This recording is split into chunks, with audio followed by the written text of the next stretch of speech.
name, John David Rowse.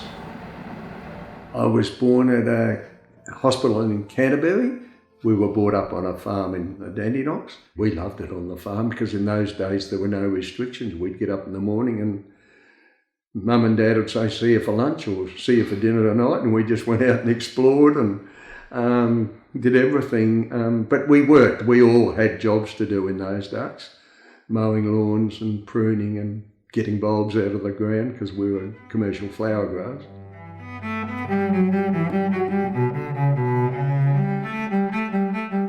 And I had rheumatic fever.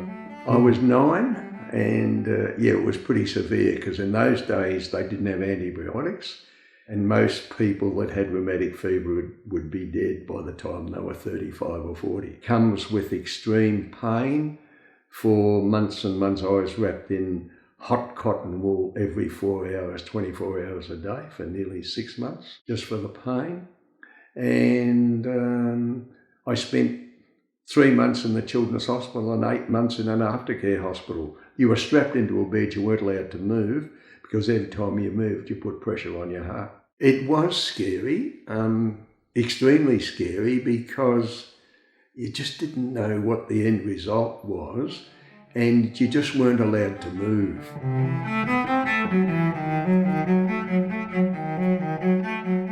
I have 3 older brothers and 2 sisters, so there's 6 in the family. Yes, we're very, very close. I'm sort of the catalyst to keep the family together. So every time we have a family function that's a big occasion, everybody turns up. When I had my 80th birthday a year and a half ago, everybody in the family, grandchildren, great-grandchildren, all came down for my 80th birthday.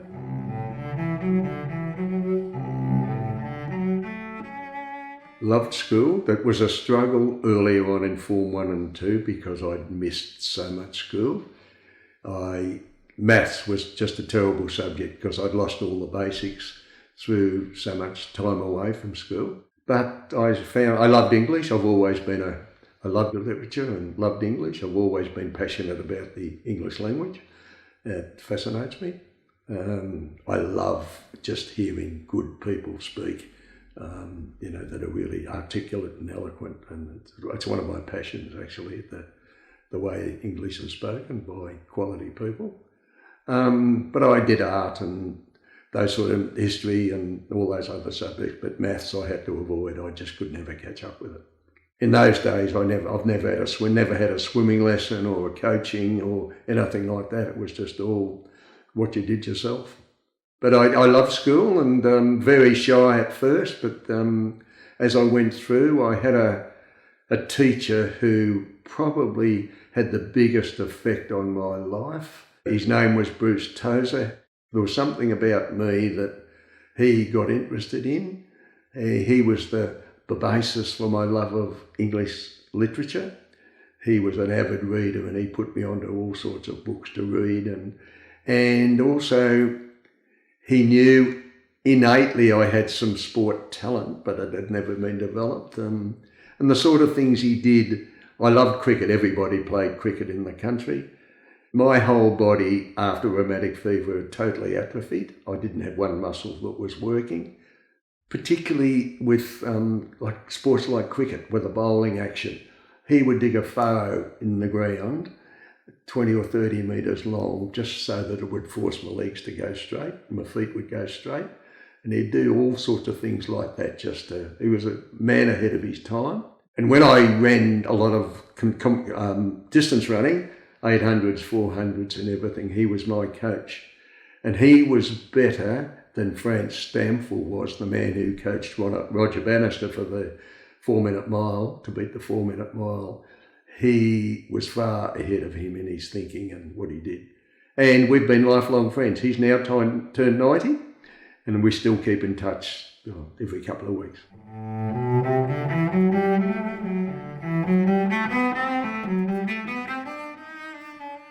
I did go to uni. I got this Bruce Tozer thought I should go to Melbourne and do a phys ed degree. So I went to Melbourne University and did a physical education degree. I started a phys ed degree, but How you got into it was that you had to go down for an interview by people from Melbourne Uni. I still today don't know how I got in, because there were 15 of us in that first group. There were three league footballers. There was an Australian diving champion. There was a test cricketer. And I'd never had a swimming lesson or a lesson in any sport. Really? No, up to this stage, apart from this athletics person. And I just couldn't, past all the theory work, the anatomy and physiology and everything like that, but I just couldn't. We had to do Olympic gymnastics and boxing and rugby and Aussie rules and cricket and virtually any sport there was. But I just couldn't do it. So because of that, I then went to Teachers College, at Melbourne Teachers College, and then graduated as a teacher and started primary teaching.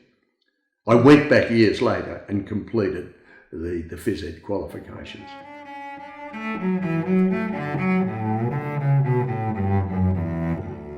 I've always been very friendly with Faye's relations. They lived up at Bairnsdale, and a mate and I used to go water skiing up to the Gippsland Lakes. We had our own boat and water skied. And I used to water ski with them. They had another boat, and we were just down at, and her family were up in Bairnsdale because her family came from Bairnsdale. They were big landowners up there. And we were just met them in the street and Faye said, how about coming down to have a game of mini golf? And I went down and had a game of mini golf, and I was standing there, and she actually said, you've got a hole in your pants, but it was a spider. So that was a little bit of, she got quite embarrassed. It was a spider one. She thought it was a hole in my pants, so she was letting me know. So from then on, we got together, and that was it. 27. Yeah, 27. Yeah, all my friends, I was the oldest in my group of friends at 27. Most of my friends had 3 children, 2 or 3 children by the time they were 20s. Everybody in those days got married at 20 or 21 and had kids early. So yeah, I was the old man at 27. It's laughable now when both my kids got married in their 30s. Oh yeah, you went through your head. You said, what's the matter with me? And why haven't I met the right girl? And but then it just happened. It probably did worry me a bit because I saw everybody, and I've always loved kids and everything, and they had kids and I didn't have any. But and so how many kids did you have? 2, Brad, the oldest, and then Jane. 5 grandsons. What are you doing? I'm going to play with you boys as much as I can. They're the light of your life. They're all academically going well. They love their sport, and they've all got great senses of humour. Cheers, boys. When all family get together, we have a fun time. It's all, the teenagers get up and tell stories about what's happened at work and everything. It's deliberately done, but now it's just part of life that we just love, being surrounded by laughter.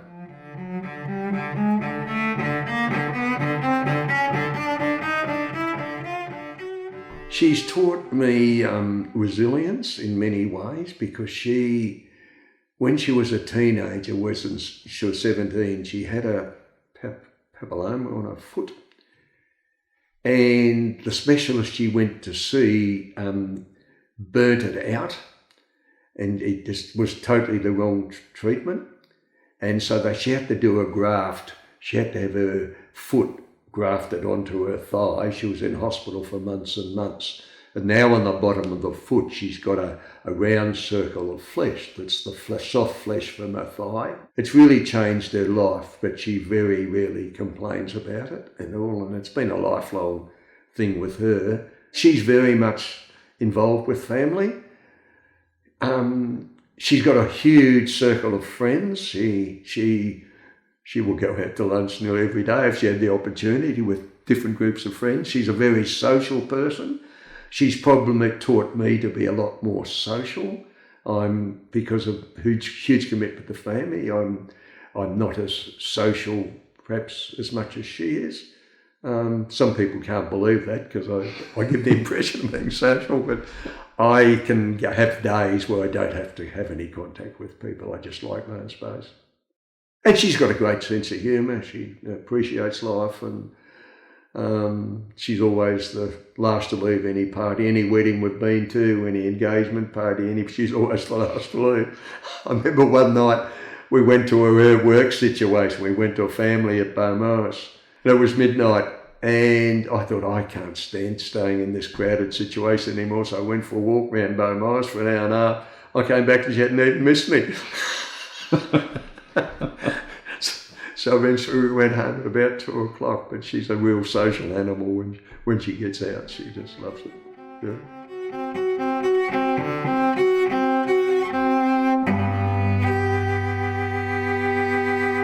I think a lot of it was because my mum and dad were always positive.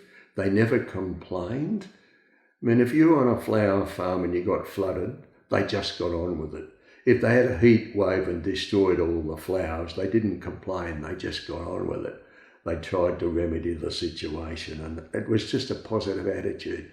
And I think that being brought up in that era was a terrific, a lifetime attitude. It still just was a positive attitude. If you broke an arm, they said, oh, well, get it fixed and we don't worry about it as long as you look after it. And I remember once going to a seminar, and it was all about attitude, and my brother and I went, and the guest speaker finished off his talk and he said, when you go to work every day, the first attitude you've got to change is your own attitude, not everybody else's. So don't dare talk about other people's attitude if your own attitude's not right. And that taught me a lifelong lesson.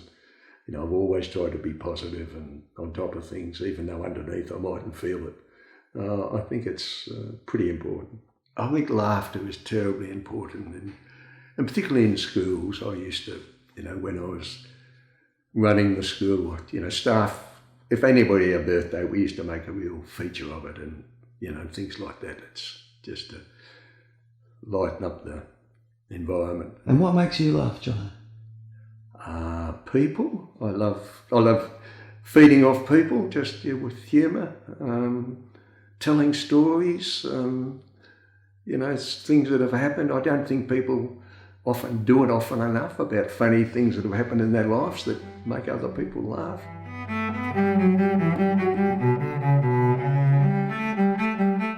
The heroes are mostly sportsmen. Don Bradman was a huge hero, probably because not just of his talent, but he was very straight down the line. He was a gifted pianist. He wasn't just focused on, he was a great music lover, and his granddaughter's now an opera singer. I saw him play a couple of times, at the latter stage of his career, and it was just like royalty. It was just amazing. John Landy was my hero because what he did, he broke the 4-minute mile, and he was a full-time worker. He trained at midnight, running around the parks in Melbourne, botanical gardens and everything. And then he did that little thing he did with Ron Clark in that famous race where he stopped.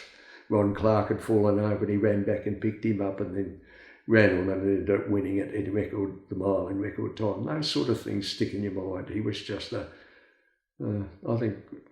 had greatness about him. I was always a Bob Menzies fan, just a lot of it because he was such a good speaker. He just had a beautiful speaking voice and he never hummed and ahed. And yes. Oh, one of my heroes definitely was the doctor that put me on the right track with the rheumatic fever. For all the thousands of people he would have seen, that for years afterwards he wanted to be contacted to know how I was going, that was priceless. Just to think that somebody could care so much about a person that he'd never really known in his life until I came along. I thought that was, and if he did that with everybody, it was really quite remarkable. Bruce Tozer, the fellow I mentioned before, was a hero because he took an interest in me and he saw something in me that he wanted to have some decision in how I ended up and everything. I mean, I only became school captain at the school because of him, because he helped so much. My heroes are my brothers and sisters, because I think they've all been through adversity and they've all come out on top of it, and I think that's important. I mean, when the farm collapsed a few years ago, and my brother, who was running the farm, him and his wife, not once complained to anybody. They never became negative. They just took it in their stride, and inside it would have eaten them up. How has it all happened? Why has it happened? They just never complained. And the attitude of a lot of their children and grandchildren changed, because they couldn't believe that they just never did anything, never said anything about it. They just got on with life.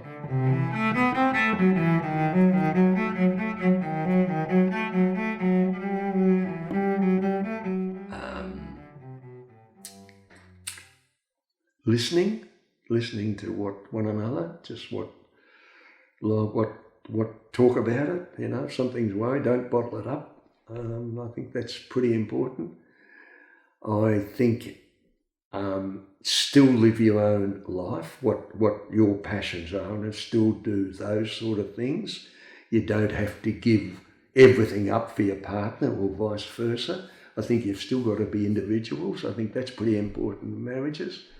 I've seen people just go one side or the other with everything they do, and I think that can be disastrous. And face a positive attitude is, again, pretty important in a marriage, and certainly laughter. Faye's got a good sense of humour too. She can tell stories, good funny stories with the best of them.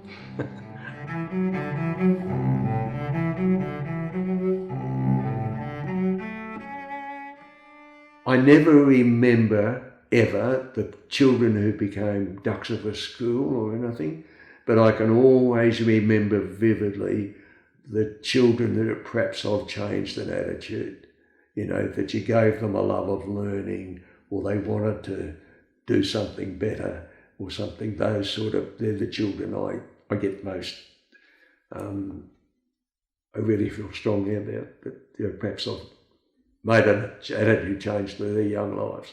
So, and that was always been one of the joys of teaching, that you could make a difference. You could make a change, but often it took years and years to get there.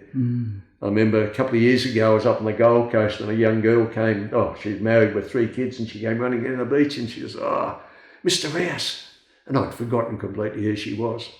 And she just said, I just want to, she gave me a big hug and said, I'll never forget, and I want to thank you for what you did for my life, because I was off the rails and you put me straight, and and it's those intangibles, things that happen, that really have a big effect on your life, that perhaps you did change an attitude. I'm a very positive person. I've got no time for negative people. I look life's too short. I always look on the bright side, and I hope that my grandkids inherit the same attitude. Yes, it's interesting. It's just, but I think life experiences teach you things, and probably the rheumatic fever and breaking my neck were life changing, and that you just count your blessings. No, you just got to put in your work, and now at nearly 82, I'm still exercising an hour and a half every day, so I do count my blessings. I used to walk every day for an hour and a half to 2 hours. I ran for a long, long time. I ran for over 50 years. But then I was diagnosed with ankylosing spondylitis, and I was told that I probably shouldn't run as much. So I just, I walk every second day for an hour and a half, but I always try and increase the speed or go faster. And then every second day now I just get on a spin bike in the garage and do interval training, because I find with walking you don't push your heart flat out, and yet I just love the feeling of hot and sweaty, and wasn't happy walking, so I do that for an hour, and then I do half an hour, 3/4 hour of weight work just to keep fit. Yeah, my elder son's 13, and I've still got a bet with him that he can in an arm wrestle, and he still can't beat me. So he gets very upset because he's starting to develop muscles and everything, and he can't believe it. Yeah, laughter's a powerful thing in life that you can a lot of laughs out of just little things.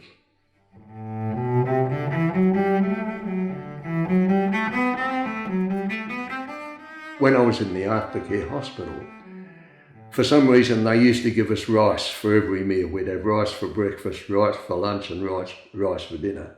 And I got so sick of it, I would stand up and stuff it down the ventilators above the bed, but that kept me in hospital for another week or two. And I'm still not a rice fan. We went away with a group of other families for 20 years or so, going up to Narooma every September school holidays. We used to rent an old guest house and 10, 11 families all in the same building. And we've remained lifelong friends, and our kids have followed that. They want their kids growing up to experience that. They're modelling their lives and holidays around what we used to do. So we'd go to Narooma, we'd fish, we'd surf, we'd play basketball, we'd do everything, booked all the local tennis courts and everything. We were active and had a lot of fun out just being together.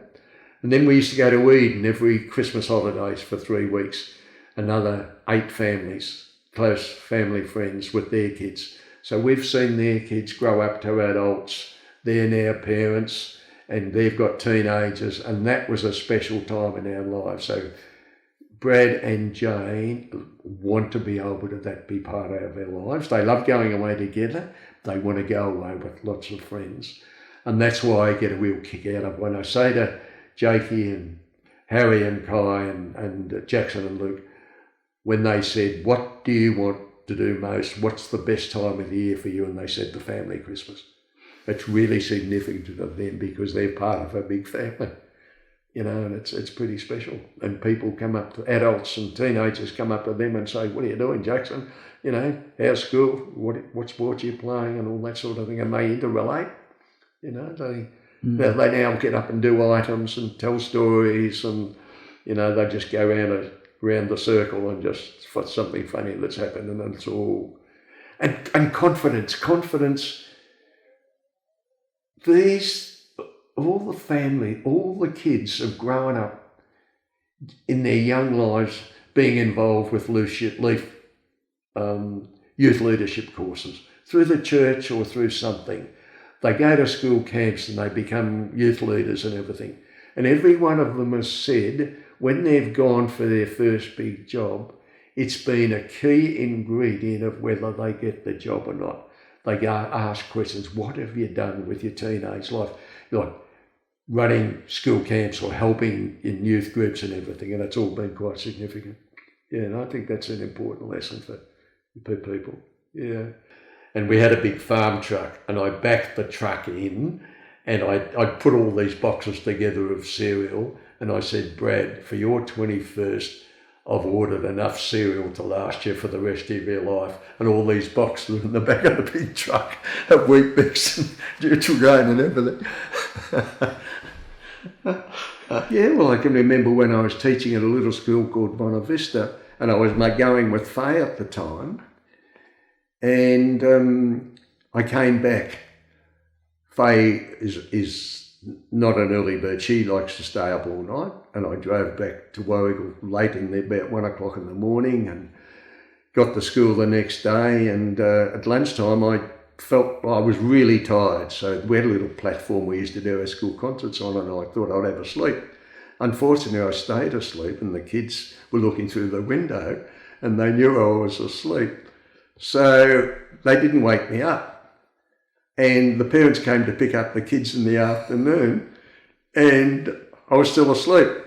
So, and the parents just laughed about it. These days, you'd get kicked out of the education department. And anywhere I went after that, every time I went to the bank or anywhere, that they'd all say, oh, you're the bloke that went to sleep. The country people, they just had a different attitude. Look, I remember at the same school, I had 14 children and 5 of them were in prep, and prep's a really hard work, little 5-year-olds. So I thought, well, I need to concentrate on the older kids tonight. So I sent them outside. Outside there was a big row of pine trees. So I sent them outside to put pine cones in piles of 5 and 10, and I'd come out and check them. I forgot about them, and the school inspector turned up, and he said, "Where are the prep kids?" And I remember they were outside picking up pine cones. And he just laughed. He said, "Look, don't let that happen again, because if that gets found in the community, you'll be in trouble." But lots of those sort of instances, little things that were really quite funny. And they had hundreds of piles and 5s and 10s. And I remember when I was playing football, I was a very good mark and always the fittest in the side, but I was a terrible kick. And the local sports commentator said I kicked like a girl. And I got to school on the Monday morning, and all the kids had pink shoelaces in their shoes and pink ribbons in their hair, just to remind me that I kicked like a girl. So that all went around the district. So it's just that sort of thing. And look, kids laughed, parents laughed, we all laughed, but you wouldn't get away with it today. It's unfortunate. Yeah, and in staff meetings, I had a teacher he used to refer to all the young mothers as yummy mummies. So when he left the school to take up a principal position, he came in and I spoke to a lot of the mums and said, "Look, would you come in and sit on his knee and give him a hug?" So he was sitting there, and they all came in their bikinis, these 5 young mums, and gave him a hug, and I've never seen a fella so embarrassed. But once again, you probably couldn't do it today. But they were funny situations. But it was just another instance. I remember when I was teaching in UG, one of the kids stole a lot of the bank money. In those days, they used to have bank teachers would collect their bank money, and they'd have bank books. And one of the grade 6 kids stole the bank money. So I spoke to him and dressed him down and told him not to do that again. And that night I was living in the school residence on my own. I think I was paying 50 cents a week rent. And one of the dads, he was 6'5" and he weighed about 23 stone. He knocked on the door and he said, "Are you the teacher?" And I said, "Yes." And he says, "What's the matter with you?" And I says, "What do you mean?" He said, "My child stole bank money today and you didn't give him the strap." "Tomorrow I want you to give him the strap just to teach him a lesson." So it just, it was just a funny situation. You've got an audience with children that they laugh a lot when you watch them play. And I think laughter is such a big thing of getting through to kids. I like children to come home. "How was your school day today?" "Oh, we had this happen and it was really fun." And I think that's important for growing kids. I don't think a lot of modern kids with mums and dads working don't see enough laughter and humour in their lives.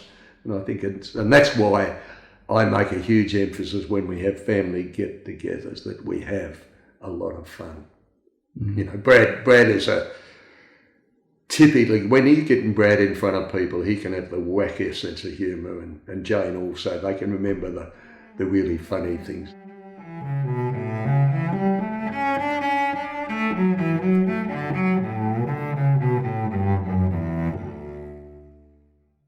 I think my biggest passion are seeing children turn into nice young men and women.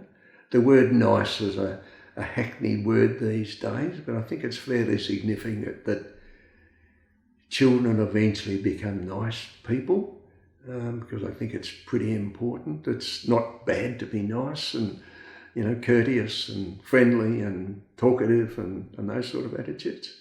And also I think to see young people have a positive attitude. I think that's a lifelong thing that you need to get into kids, to have a positive attitude. I've got a passion for the English language. I could listen to Martin Luther's freedom speech all day. I can listen to, Barack Obama, the way he talks. That's a real passion. I just really admire people that can get up and speak articulately and move an audience. I think it's a real gift. I think the way language can be used. I've got a passion for when people speak that they do it right and correctly and can actually got something real to say. Family's a passion. That's probably my biggest passion. With so many fragmented families, I've got a lot of friends who can't believe that we all can get together at every family occasion and have a lot of fun. Christmas Day is the best day of the year for most of us, and yet so many families the siblings can't even meet together. And I find that frightfully sad. I really do. I think we're so lucky but it has to be worked at. I'm the catalyst, and that I have been for my family, to make sure that we all get together and for everything and have a lot of fun, because it never comes back again. That's my attitude with kids too. Is I make the most of my time with the grandkids because they're growing up, and you don't get that time back again. And being retired, of course, gives you a huge advantage when you've got grandkids, because you can spend a lot of time with them. I love, both Faye and I love one-on-one with grandchildren. I think you learn more about grandchildren when you're one-on-one. Just to give you an example, I took Harry out for his birthday a few years ago, and I said, for lunch, and I said, where would you like to go? And I thought he'd say McDonald's. And he said, no, I'd like to go to the Brown Cow in Hampton. This was when he was about 5. And so we went to Brown Cow, and I said, do you want me to order for you? And he says, no, I know exactly what I want. And I said, what would you like? He said, I'm going to have an Neapolitan pizza or something. I think that was something like that. So he ordered it, and then the waitress came past, and he tapped her on the arm and said, I'll also have a chocolate milkshake, please. Then she came past again, and he tapped her on the shoulder and said, I wouldn't mind a little muffin also. And I just laughed, and the waitress came up to me afterwards and said, this little child's been out to a few cafes, hasn't he? He handled like an adult. He just knew exactly what he wanted, and he didn't offer to pay though, so. And then just those sort of things. I'm a people person. I like people. But I also like my own space. I don't mind if I've got my own company. I'm quite happy. I don't have to have people being surrounded by people all the time. But I'd like to have a good balance of people, and I just like meeting people. I love meeting all the parents of Brad and Michelle's friends through sport and soccer and that. I've always enjoyed catching up with them like yourself. It's always the friendly occasions. And fitness is a passion too. I just think that looking after your body and what you've got is a sort of I think it's as necessary as you get older. And I just want to be fit and healthy as long as I can.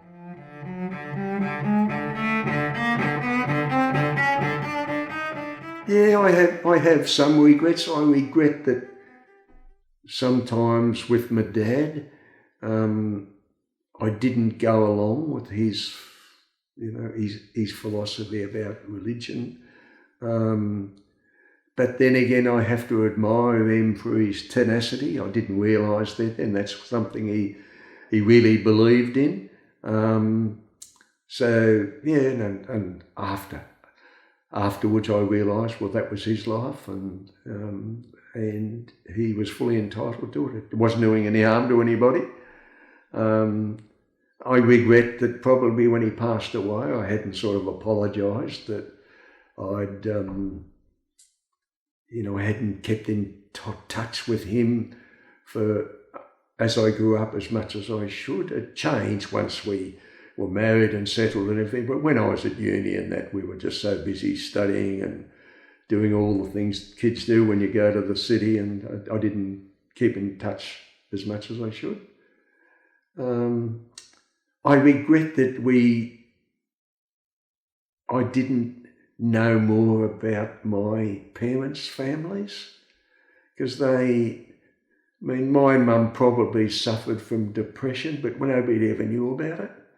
it's only now that people talk about it. And with 6 kids, bring them up on a farm, I think she had a lot of work to do. And they worked on the farm too. I mean, when we were babies, we were put out on a potato bag in the rows of flowers to have a sleep while she worked. That's the sort of thing people did in those days. And their history is just, I think, these days, I think family history, you need to know about it to understand people.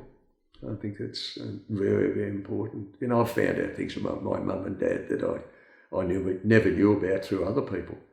Yeah. And I think it's a bit sad. I mean, my uncle was a rear gunner during the Second World War, flying in big Lancasters. And he had to bail out 2 or 3 times, and he came home, a lovely guy, just one of the nicest blokes you'd ever meet, but he was just a changed man. And when he died, my brother gave the eulogy, and before he passed away, he'd written out 50 pages in longhand of his life. And it was just mind-boggling. And his ex-wife came up afterwards and spoke to us, and she was bawling her eyes out and said, if I had have known a fraction of what he'd been through, I would never have left him. And it was just because in those days, returned servicemen never talked to anybody about it. And that was one of the most saddest things I've ever known in my life. It was really, really sad. So he's eventually passed away, but and I've always had regrets that I perhaps hadn't made the effort to find out more about what he'd been through. You know,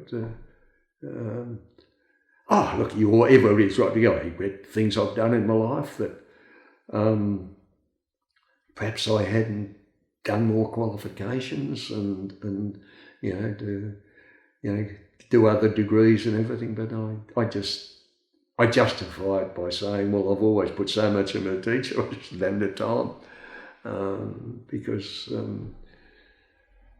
teaching never finishes at 4 o'clock or whatever time you go home. You're always planning for the next day and worrying about children.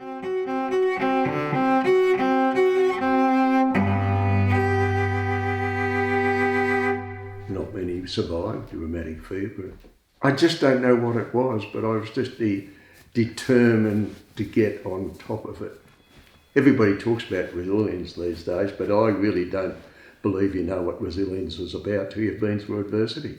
You know, when I broke my neck a few years ago, it was the same attitude. It's, you can get on top of it just by doing the hard work. I just fell off a footstool in the lounge room, getting up to get a vacuum cleaner out of the bag to do the vacuuming. The moles don't do the vacuuming. Broke my neck and my whole left side became paralysed. Rehab for a long, long time, but fortunately I had good doctors and and I knew that I had to put a lot of work into it, so you just keep working. Yeah, I think a lot of recovery with things is attitude. I've had luck. I think I've had good people.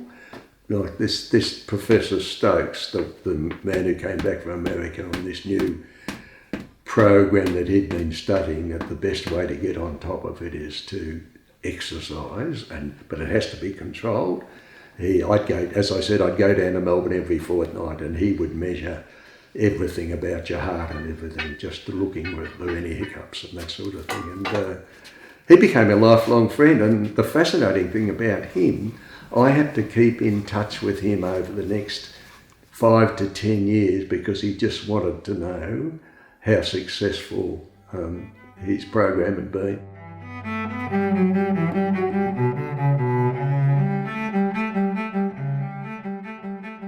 I'd like to think that I've inspired people.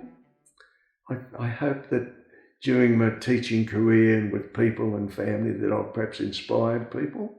I've always hope I come across as being enthusiastic about whatever I do. I think it's pretty vital in modern society to have an enthusiasm for everything that you do. I think somebody that could laugh a lot, even though you go through bad times, like when I had rheumatic fever and things like that, you can talk about it and joke about it, but I was always positive. A loyal friend that I've, been loyal to. Sometimes I think I haven't got the close friendships that Faye's got with a lot of people, but I like to value the friendships that I've had. It's a hard question. What are we remembered for? Processing it all down, I just hope I've had some influence on people and made them better people. So can't say much more than that.